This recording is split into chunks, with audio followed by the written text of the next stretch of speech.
Okay, this is an example of pouching a urostomy with a barrier seal. These are also referred to as a Eakin ring or putty ring or ostomy barrier ring.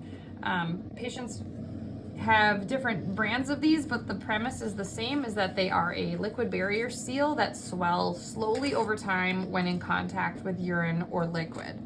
So these are available in the logistics ordering system in most supply rooms. You have to take off the plastic backings, and then they come pre-sized at 5/8 inch opening at this hole. However, most people's stoma is much larger, so we have to stretch these out. You can think of these like Play-Doh and fill cracks and creases, but for the purpose of today, we're just using it circumferentially around the stoma. These should not ever be sitting on top of a stoma, just snug adjacent to, like a collar on a neck or like a turtleneck on a neck. So you would just gently stretch it to the size of the stoma and place it flat and smooth on the skin. So, and that goes on clean skin only, and this skin is ready to go, and then we can put on our pouch. So we are cleaning our skin with wet water gauze and drying it with dry gauze.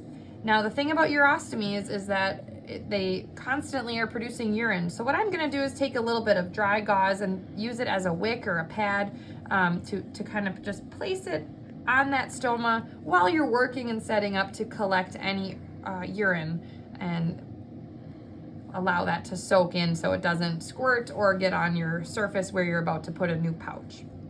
So this is a urostomy pouch with a tap, and we have it closed, and we know that because the golden drop has been turned to close. That means flow, and so we're gonna have that off so we don't leak everywhere.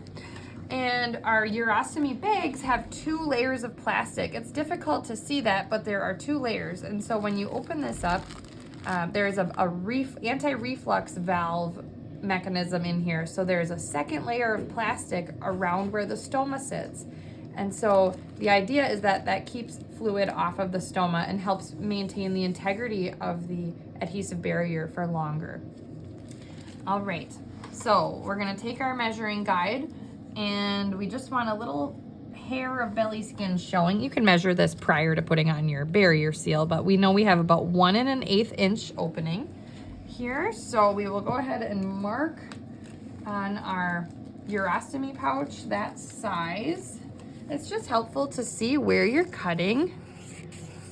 This is a great thing to teach patients too when they are trying to be independent with their pouch.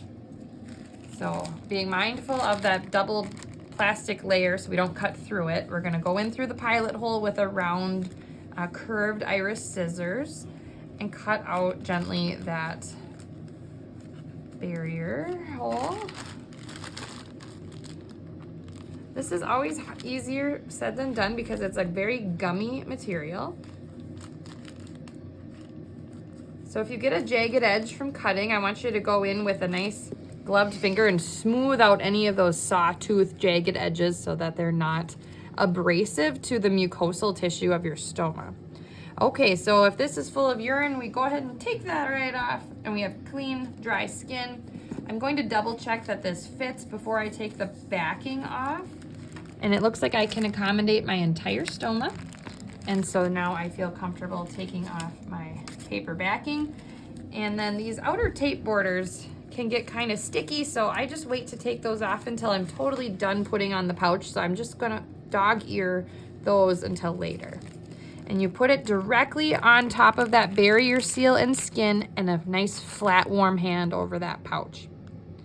And after about 30 seconds, we take off our hands, and we have an adhesive stuck to our skin here, and then those paper backings can be removed on the tape collar in one foul swoop.